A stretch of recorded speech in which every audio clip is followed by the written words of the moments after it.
And our guest for News Hour is Dr. Kinvraj Jangid, who's a West Asia expert. He's from the O.P. Jindal Global University, joining us on Zoom from Sonipat in Haryana. Thank you very much, Dr. Jangid. Now, if we look at Syria, who's in charge right now and with whose support? Well, thank you for this evening. We would really not know much who will be the real ruler of Syria for weeks because it's not one rebel group and one ideology.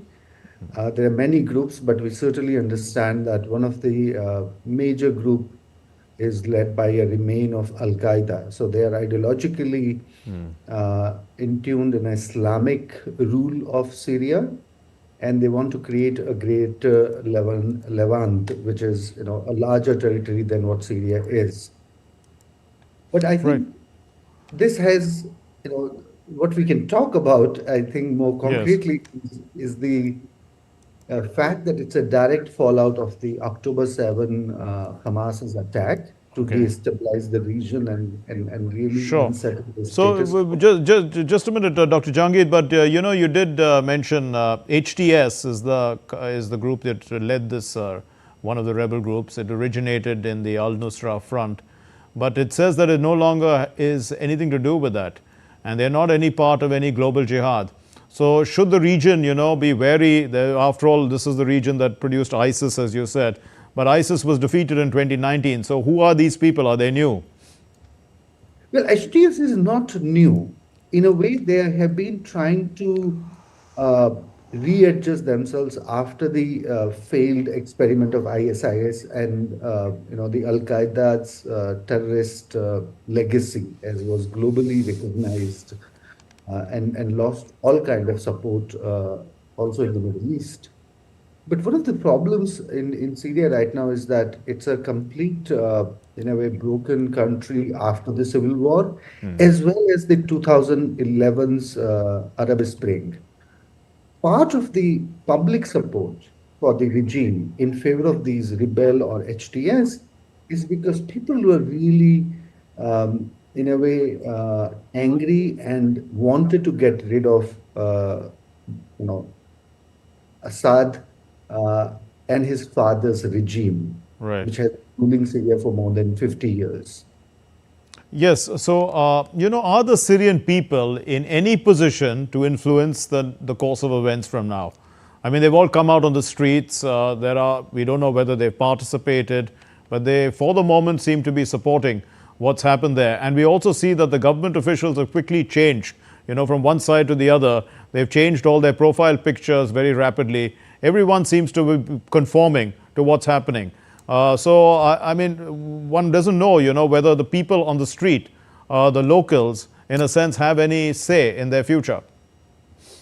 I think but you're right. There is a popular support to this change. That the flags, the kind of street marches that have been, visible through the videos. Maybe these are selective videos that we have been given to see in Syria. That it's a popular mass uprising against the regime.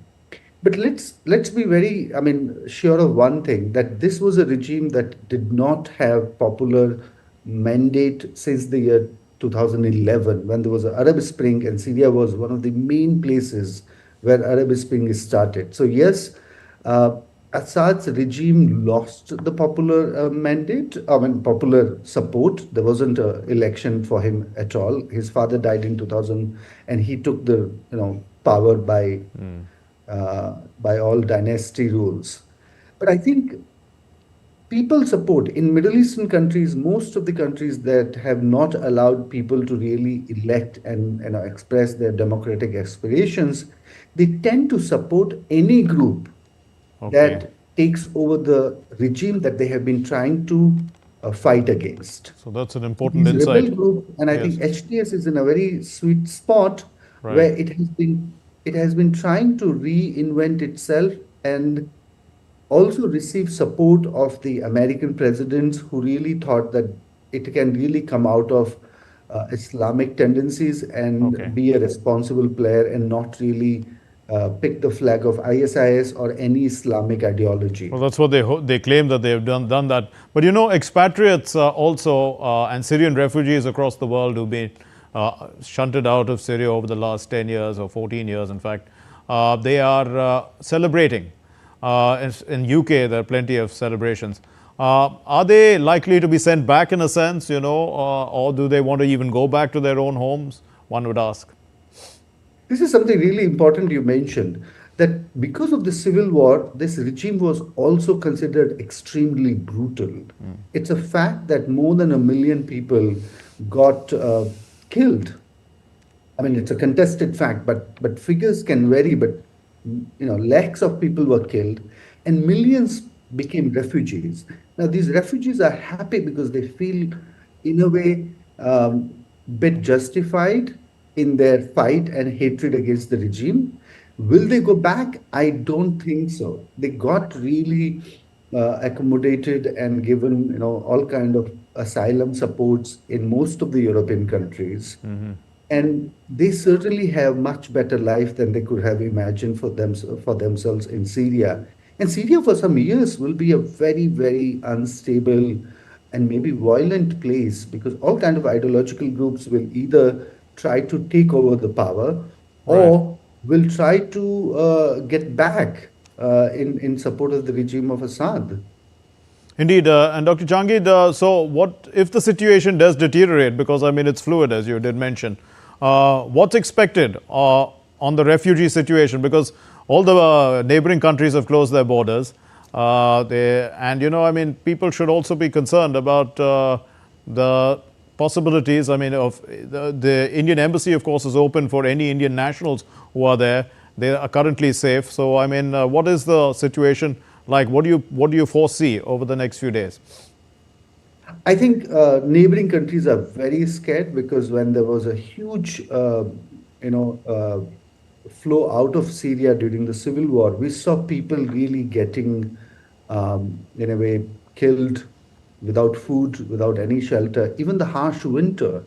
I remember there was one of the very famous picture of a very young boy's dead body swimming out of the Yes, sea. yes, that's So sad. I think people don't want to see that happening in their territories, that the Syrian refugees will just come out and they will die in harsh conditions.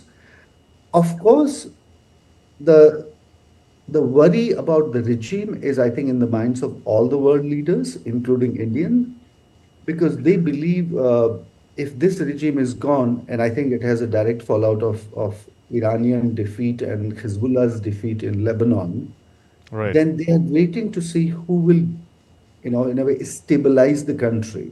I think the world, and I think Trump has said it, it's not America's war, so America wouldn't directly involve itself again. Okay. But I think world would support any force that will stabilize Syria first, even if it's a Taliban kind of a thing that happened in Okay. Afghanistan. Sure. We saw that Taliban really got support, and now diplomatic relations are getting open. So I think Syria will also see something like that. They would just like to see a regime or an ideological group that can really hold the Okay. country together and not force people out because of their sectarian or religious Right. divisions. We leave it If there. somebody Thank you. can manage that much, then the world will open to them. Thank you very much, Dr. Kinvraj Jhangi. Thank you very much for enlightening us on the situation and putting it into a wider context.